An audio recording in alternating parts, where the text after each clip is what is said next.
We're here to talk about the Grayscale and SEC lawsuit, what's next for Bitcoin ETFs, what's next for crypto exchanges, and Bitcoin adoption overall with our next guest, Michael Vogel. He is the co-founder of Netcoins, one of the longest operating exchanges in the world and one of the oldest in Canada. He is also the CEO of Encore Ventures. Michael, welcome to the show. Good to see you. Hey, David. How are you? First, let's talk about Grayscale's case against the SEC. On Tuesday, the court sided with Grayscale in a lawsuit against the SEC, which had denied the company's application to convert the Grayscale Bitcoin Trust to an ETF. The decision could impact other companies that want to create Bitcoin ETFs, like BlackRock. Now, the SEC has denied their application initially on a number of claims, one of them being that a spot Bitcoin ETF could open the ground for more manipulation in the market. So can we address that, and can we maybe also address why you think it's been overturned now? For sure. I think it was an interesting decision to see. I think everyone was watching to see how this would play out in the courts. And I think fundamentally what we've noticed is because there's already a futures ETF operating, the argument that the SEC had in terms of manipulation just doesn't cut it. It isn't enough at this stage. And so the right decision was made. The democratic process played out, and the ruling from the SEC was overturned.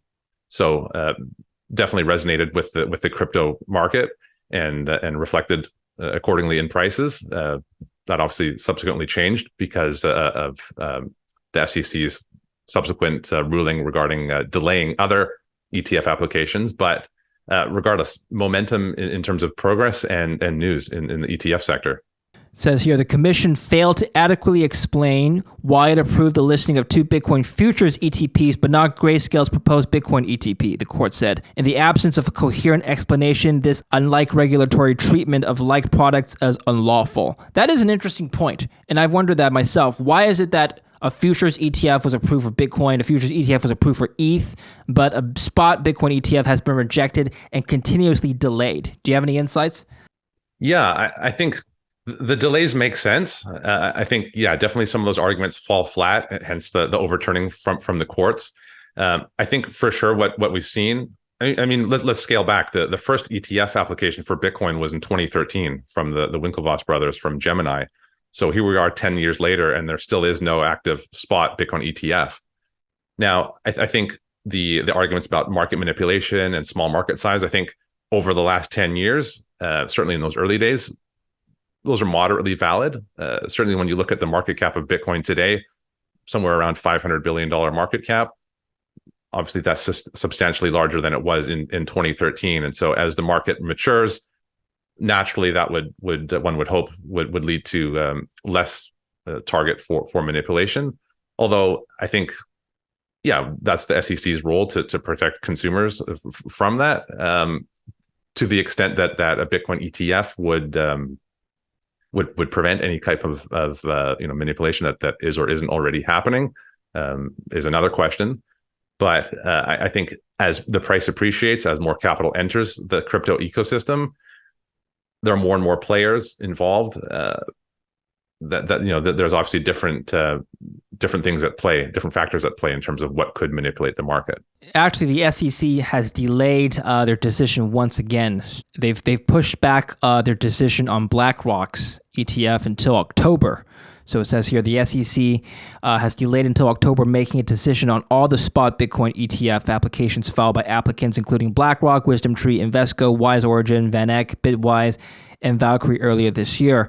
Let's put ourselves in the shoes of the SEC. What more information do they need to collect in order to make this decision finally? Yeah, that's a really great point. I think the short answer is I think all the information is out there. I think it's just a matter of educational side on the SEC would be my guess. Certainly when we look all across all kinds of sectors, financial, banks, and whatnot, the last several years have all been about education, right? For the first, I'll say 5, 6, 7 years of Bitcoin's existence, a lot of these major players ignored Bitcoin, thought it was a passing fad, it would go away. In the last 5 years, there's really been more of an urgency for politicians, regulators, including the SEC, to learn and understand exactly what the nuances and facets are of crypto because it isn't going away. So I think some of those delays are probably just educational, procedural, and just writing the book on what is required for a spot ETF product. It's certainly something that we've seen in audits and banking regulations over the last few years, and for it to continue on into the government regulation sector is very natural. So I think that's what the delay is probably caused by. We're speculating now, but if you were to make a bet as to whether or not the BlackRock ETF would be approved by the end of the year, which side of the bet would you take? I think the crypto community would love that. I think everyone's watching that and hoping that. Realistically, I think when I speak with colleagues and other people in the industry, probably a 1-year timescale is more likely, maybe a little bit longer. I think the more important milestone or realization that we've had is that it's not a matter of yes or no, will it be approved? It's a matter of just when. So in the grand scheme of things, we may have to wait another year, but that might be okay. Again, we're also speculating right now, but as you and I speak on the 1st of September, the Bitcoin price is hovering around $25,000 to $26,000 US. It shot down dramatically in over the last 2 weeks. On August 18th, it came down a lot. A single day move. People were speculating as to why that move happened. Some say it was because of the China Evergrande collapse that moved all markets, although the stock markets have kind of rebounded from that, so that doesn't really explain why Bitcoin hasn't moved yet. Some people say it's because SpaceX sold their Bitcoin holdings, which put a dampening mood on sentiment. What's your guess, educated guess, as to why Bitcoin all of a sudden tanked and didn't recover?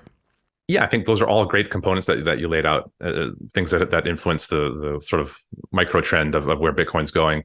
Certainly with going back to the ETF, there have been many news stories over the years where milestones and ETF rejections have impacted the price of Bitcoin. And so I think it was interesting that a few days ago we had the court ruling for Grayscale, which had a positive impact on price, and then the subsequent delays from the SEC, which had a negative impact on price. Yeah. So you saw this spike up on the Grayscale news, and then it came back down as soon as they announced that they would delay. It's like it's like we're anticipating for something, and then it doesn't come, and we're all disappointed. Exactly. So yeah, lots of human emotion at play in the crypto market. That's something that is definitely not new, and something that we've seen many times over the years. The most these are directly related stories to crypto, but yeah, the most sort of tangential story can have an impact on Bitcoin, as we've seen. So let's assume that you're right, that perhaps we won't see an ETF for another year. Let's just make that assumption. So if we take that out of the equation, what other news events do we have to look out for that could potentially move the price? I think well, certainly the upcoming Bitcoin halving will have people watching the price of Bitcoin again. I think the interesting narrative is, like I touched on earlier, is just continuing momentum. We've had interesting stories, from the SEC, but also from PayPal and their stablecoin. These are unexpected, but fairly large milestones that we've seen. I would say to keep an eye on more of that, but also just keep an eye on the movement of crypto back into exchanges, sort of in anticipation of a potential bull event happening. A lot of factors need to come together for that to happen, but I think now that the likelihood of an ETF happening within the next 12-18 months is likely, I would expect to see capital, from retail, but also from institutions getting ready and starting to move in, perhaps making small bets, certainly increasing the floor in terms of trading volume.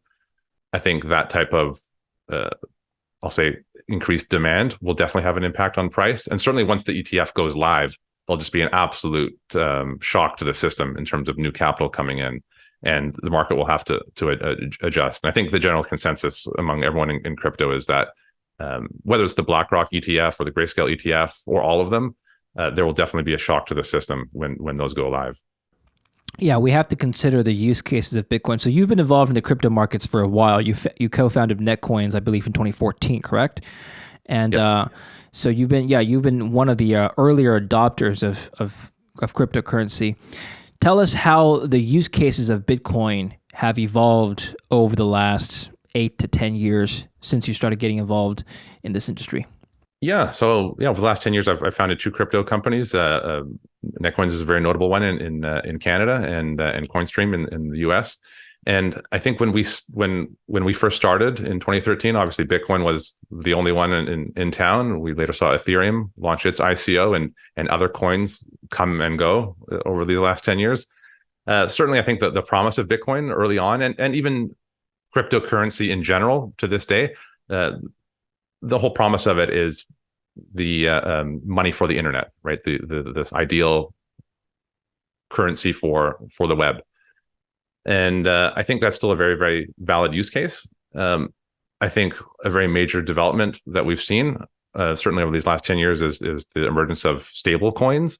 So the coins that don't really change in value. Tether is a prime example, the USDT coin, which is pegged to the US dollar.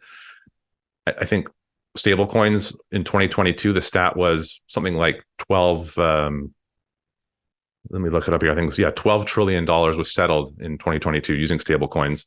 And interestingly, roughly the same amount was settled by Visa in that same time period. So that currency for the internet, I think is still a very, very valid use case, even though the last 10 years have also seen exponential highs and lows of Bitcoin, but a very valid growth trend overall, catering to the crypto audience that is interested in Bitcoin as a digital gold or store of value. Do you think Bitcoin has still retained its original purpose as a peer-to-peer transaction system that was originally intended in the white paper? Are we seeing any evidence of that still being retained? Yeah, I think for sure. It depends on who you ask. I think by design, this the sort of inflationary path that Bitcoin's taken is by design from Satoshi. I think internet money has been tried before, and I think if crypto was launched solely as a stablecoin to start, I don't know that it would have the same impact or interest that Bitcoin has spurred over the years. I mean, it's for anyone that trades or watches the markets, it's been a wild ride and it has attracted a lot of attention. And attention can be good to bring new people into crypto. Speaking to your question as to whether it's a valid day-to-day payment on the internet, I think the answer is absolutely yes. Certainly in this market, there's an opportunity cost. Do I spend my Bitcoin and worry about missing out on the next bull run? But that's where stable coins and other coins come in and have been and are currently used on a day-to-day basis. You and I are both based in Vancouver. So fun fact about Vancouver is that it's the location of the world's first Bitcoin ATM, I think established in 2013 at a coffee shop somewhere. Since then, there's been an explosion of Bitcoin ATMs around the world. When you go out and you just go about your day to day, do you ever wonder to yourself, why is it that this particular coffee shop isn't accepting Bitcoin, or why isn't this particular store accepting Bitcoin or transacting Bitcoin? I mean, the answer may be obvious to some in the ecosystem because it's slower. Bitcoin is a form of transaction, but certainly this problem can be fixed by, let's say, layer twos. Do you see a day where Bitcoin can be a common form of currency for everyday transactions? Absolutely. Yeah, I think if we look at where Bitcoin is right now in terms of adoption globally, if we were to use the internet as a comparison or the World Wide Web, I'd say we're probably around maybe 1995, 1996 right now. Let's look at Fortune 500 brands from that time period. Let's say McDonald's or Disney, right? If we were to go on the Internet Archive and look at their websites from back in the day, yeah, they were pretty rudimentary, but part of that was because there weren't a whole lot of people on the internet, and so it wasn't really a focus. But as Bitcoin continues to expand, we've seen explosions in user growth. One stat that I always look at is every 3 years, we tend to see roughly a 10x growth in the number of people using crypto. So yeah, while every coffee shop today doesn't accept Bitcoin, I think just when you reach that critical mass, right? It just there's enough of an audience, certainly online, where it makes sense to accept crypto as a payment. And you couple that with not just a user base, but also very valid reasons why an online business might want to accept crypto. The simplest answer would just be the term chargeback. And chargeback is basically credit card fraud. So it's billions and billions of dollars are lost to online merchants every year from credit card fraud, and cryptocurrency offer a very easy way to bypass that. How does it bypass that, Michael? Yeah, so the most amazing innovation with Bitcoin is the fact that it allows two people that don't know or trust each other to transact, and that's something that hasn't fundamentally been possible ever in the history of civilization. Right? You either had to trust the person you're transacting with, that they wouldn't rob you and take it back, or use an intermediary, let's say a bank or a lawyer or a clearinghouse. Right? That's not required with crypto.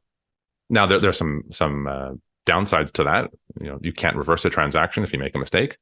But if you're buying something online or making a payment, someone can't turn around and say, "Hey, that item that I bought, I never got it, and so I'm going to call the credit card company and cancel the transaction," when in fact they did. Right? This is the term chargeback fraud, and so it's actually extremely rampant. From small business to large business, they're all impacted by it, and that would be the adoption use case for a merchant to want to accept crypto. Maybe not Bitcoin, but certainly a stablecoin. So the blockchain technology provides an extra layer of security in B2B transactions. Is that what you're saying? Yeah, absolutely. And we can take that outside of payments and look at the financial sector. So the idea of counterparty risk is something that we see with wirehouses and banks with stock trading, right? So people are very familiar with. They're using the typical online stock brokerage. They have to wait on average 1 day, sometimes 2, for a stock to settle, so that they can then withdraw the cash. That's because there's counterparty risk and there's ledgers that are maintained between the clearinghouses. But we're starting to see adoption in that sector. So JP Morgan has launched their JPM coin, which is a private coin that they're using to try and solve that problem and basically allow for instant settlements where you can make a trade and it clears right away. So we're seeing innovation in that sector as well. PayPal recently launched its own stablecoin. Tell us, would you use a PayPal stablecoin for your own use, personal use? Yeah, I think it's awesome. I think it's awesome that they've done that. I certainly would at least experiment with it. I think what PayPal sees is exactly what we talked about earlier: the volume of settlement that's happening in stablecoins. And PayPal, with I think 400 something million users, it's very logical for them to get into this space. And I think it's just a matter of attracting capital into their company, right? Once it's on the platform, then it can stay, it can transact, and it brings new users on. So I think it's a very smart move on their side, and I would certainly think that banks are keenly watching to see how that plays out, and even challenger banks, phone-based apps that are emerging in Canada and the US and Europe for online banking, I think are very interested to see where this goes. So tell us about Netcoins. It's early days, and then it's growth, and we can have a discussion about the future of exchanges and the future of banking, actually. So, first of all, you co-founded this company in 2014. Back then, it was still a relatively nascent industry. Why did you decide to go into the crypto space and establish your own crypto exchange? Yeah, when we got into crypto, it was around 2013, 2014. Bitcoin had a very small but dedicated following. I think Bitcoin is probably trading, I'll say 200 to 500, depending on which day at that point. And I think a lot like other people that get into crypto, you go down the rabbit hole, you read what it's all about, and like we talked about how it revolutionizes payments in a way that we had never seen before. And I think that definitely appealed to me. And my core belief was, for Bitcoin to take off and for it to actually realize its mission, it has to be easy for people to buy and sell. And we'd seen the first Bitcoin ETF emerge in our city the year prior, and I think you can only have so many physical ATMs. I think at that time an ATM cost probably around $20,000 to install. So that's not very practical. That's not really going to go far. So what we invented was a product called the virtual Bitcoin ATM. It's basically an iPad version of that.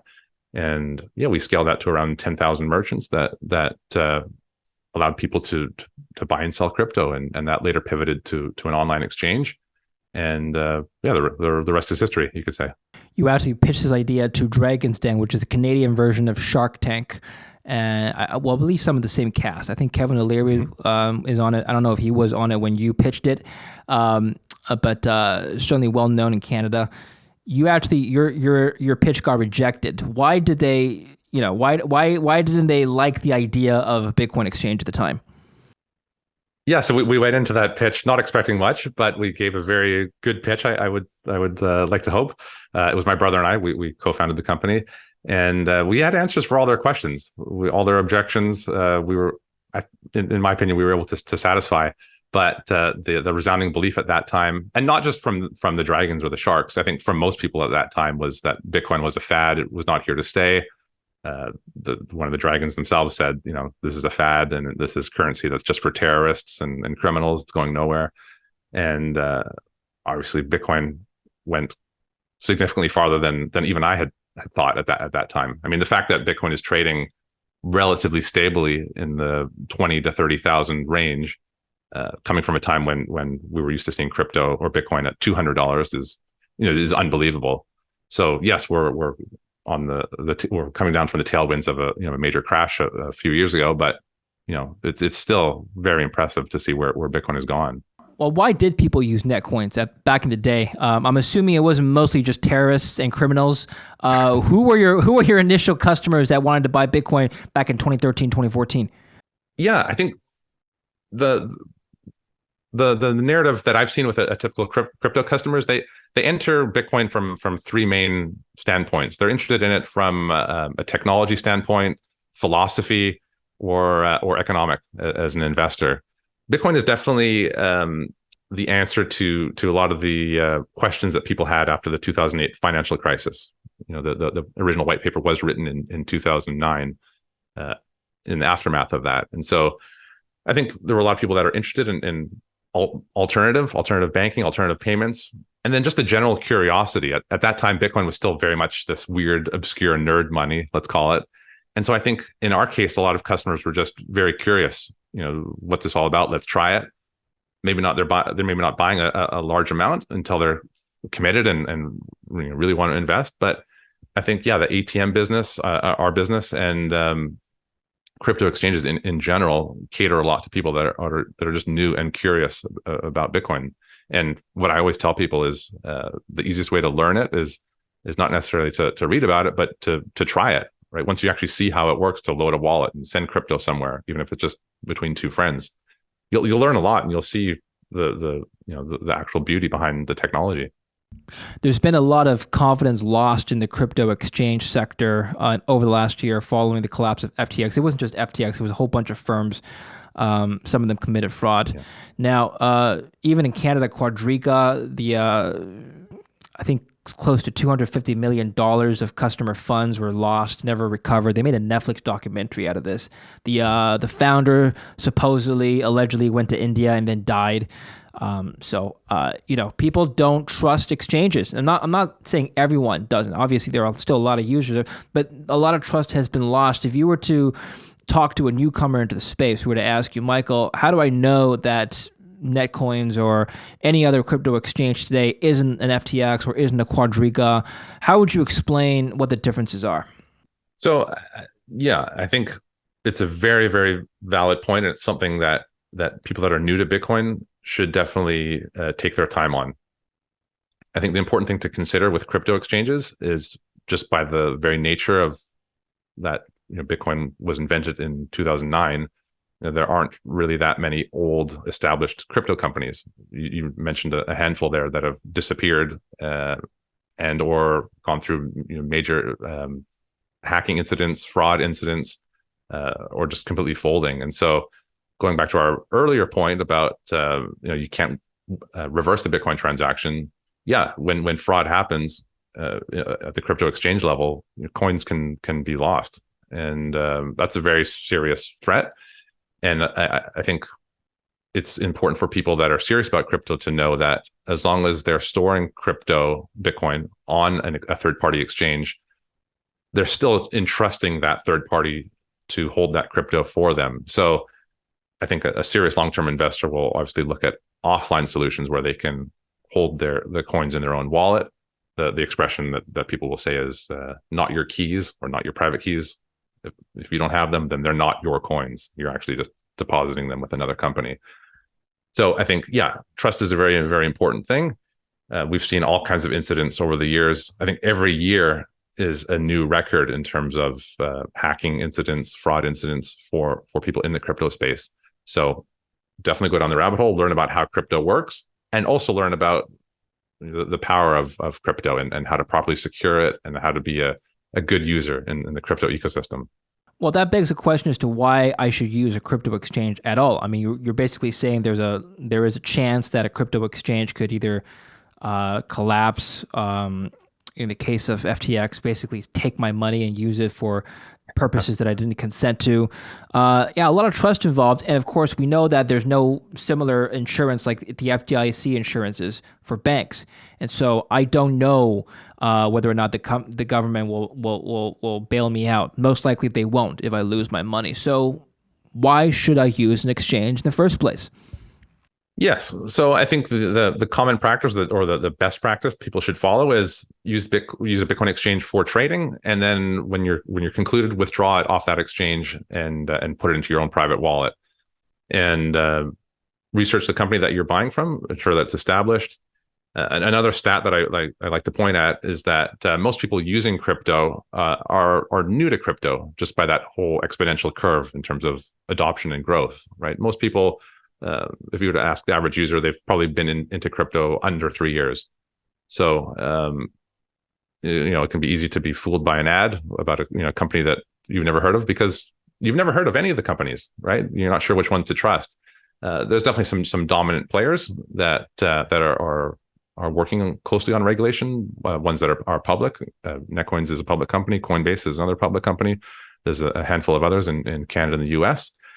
So I think those are good places to start. Just because a company is public doesn't mean that they're perfect. Doesn't mean that their IT is fully audited. Certainly their financials are. But I think there's an important rabbit hole for people to go down in terms of crypto security. It's interesting because the whole nature of Bitcoin, its most important feature is this whole irreversible transactions. But it's also the biggest negative or biggest downfall of it. So you become your own bank, but you also are now responsible for being your own bank. So something to consider. If you were to relaunch Netcoins or start a new exchange today in today's environment, in light of everything that's happened, how would you do this? Would you do anything differently? I think the important thing, certainly for any entrepreneurs watching that want to participate in the crypto ecosystem, I think there's opportunities all across the sector. I think in the earliest of days, there are thousands of ICOs and coins that were created that had all kinds of potential use cases. But in terms of actual business cases, ones that generated revenue and had real customers, were the crypto exchanges and the Bitcoin miners. Those were the two major industry players. We've seen other use cases emerge in terms of NFTs and now ETFs and the list goes on. But I think, starting a crypto company today, the environment is a little bit different because regulation is finally starting to crystallize. It's not perfect, but it's certainly an important factor for anyone starting a crypto exchange. So I think, starting it today, just like we did back then, be strictly regulation focused. There's a little bit more of that to follow now, but then also focus on the payment side of things, right? Crypto companies, crypto exchanges are really payment companies at the end of the day, right? They're converting the fiat dollars into crypto and vice versa, and so they have to find a way to do that efficiently and easily for people. And going back to that initial mission and belief that I have, crypto exchanges need to make it easy and quick for people to get started in crypto. That's the most important thing right now for Bitcoin to succeed. If it's hard and convoluted and slow and complicated, then we won't see the adoption curve that we want. And so that's an important consideration for anyone getting involved in the crypto business. How do you think traditional banks are adopting cryptocurrencies and perhaps evolving with the space? Will you see more offerings of crypto products at your local bank? That's certainly something that I would hope to see. I'm surprised we don't really see it yet. I think there's a lot of certainly some of the biggest haters in crypto are in the banking sector. If you talk to people on the ground, and we've had meetings with banking executives, and there's sort of a back and forth. Years ago, it was definitely writing it off as a fad. It's going away, and yeah, just sort of I'll say a general hatred of crypto, because it does represent a very significant disruption to the financial sector in all kinds of ways, and the banking industry, fair enough, is not a fan of their own industry being disrupted. But I think we'll see. We're at a point now where institutions are genuinely curious. They know this is something that's here to stay. They need to adapt to the times, just like they did with online banking. And even though that's not a huge leap behind the scenes, there's a lot of disruption that I think banks can and will make. And I think the whole notion of the SWIFT ecosystem, which has been around since I think 1970, the idea of wire transfers and how money moves within the financial ecosystem is very slow and inefficient. And so I think either a blockchain or potentially Bitcoin or stablecoin based solution, I think, is very logical. And so I think what we'll see over the next, I won't say few years, because things that happen in regulated industries are very slow. They'll either be completely upended and you'll see a whole new system set up, challenger banks that are backed by stablecoins. And so you don't even need to use your bank anymore. So they'll either be challenged and have to adapt because they're losing market share, or they'll be smart and they'll start to offer products possibly for retail customers, but possibly also for institutional customers, right? So going to the BlackRock ETF, for example, Coinbase is noted as the custodian for that exchange. So BlackRock will be operating the ETF, but the Bitcoins themselves will be hosted and secured by Coinbase, which is a crypto exchange company. So also kind of tying back to your point about the future of crypto exchanges, I think not just strictly retail products for buying and selling, but institutional grade products for banks and ETFs, I think, are something that crypto companies can do well. And for sure, we'll see either active acquisitions or innovations within the banking sector related to these types of big asset institutional products. Okay. Finally, tell us a bit about Encore and what you're working on now. Yeah. Encore Ventures is our venture studio. I'm a big believer in startups. We created another crypto brand called Coinstream, but we're interested in all kinds of projects, from AI to non-tech products as well. So my background is in engineering. I'm a tech guy, and I found my way into entrepreneurship and business through crypto, and so yeah, that's where I am these days. Wait, so it's a VC fund? Yeah, we call it an anti VC fund. So we tend to create our own products as opposed to investing in others. Although on a limited basis, we do invest in other internet and tech companies. So you create your own project and then you sell them to other investors, or what's the plan here? No, I think that what we want to do is sell off if necessary, but we like anything to do with innovation. So I think building in-house and high growth and interesting sectors. So I think Bitcoin and AI are two things that I'm certainly watching very closely. Can you tell us a bit more about some of the AI projects that you're working on and the use cases? Well, we'll have to do another deep dive on that on another segment. But I think just very quickly, the one that I can touch on in the crypto space is Coinstream, and I think that portal that we designed is just a very quick and easy way for people to buy crypto using a credit card or debit card. And so it's not aimed at any type of serious trader. It's just someone that's new and they want to experiment with crypto right away. And so how does that work? I can go online, I can use my credit card to purchase cryptocurrency on credit. Yeah, exactly. And it's as simple as it sounds. So we have a whole list of cryptos. Most people buy Bitcoin, but some people buy other coins. Do I need a KYC? Yeah. KYC is required. Yeah, the days of no KYC are gone. So which is very fair. How do you feel about Canada's regulation? I think it was a while ago they announced that any transaction under $1,000, over $1,000 in crypto needs to be KYC'd. I think that was something like that. It was a relatively new regulation. Is that necessary, you think? I think, well, yeah, whether or not there's like a certain dollar amount, I think is something for the regulators to decide. I think it's very normal when there's a currency exchange transaction that takes place, whether you're buying euros or crypto. I think that's certainly very fair. I think the problem that exchange companies in Canada and the US have seen is not so much these types of regulations that get introduced. It's just there's a general lack of clarity and a lack of framework in terms of what is required to operate a crypto company, and those regulations are still changing. And the fact that things aren't fully cemented does pose challenges for crypto companies to even secure things like banking and payment processing. A very significant challenge for any crypto company wanting to set up shop. And it's one reason that Binance, for example, doesn't operate in the United States. There are some other reasons, but that's one of them. Right. And finally, Canada also, I think, recently banned the use of proprietary exchange tokens. Again, I probably a response to FTX. How do you feel about this regulation?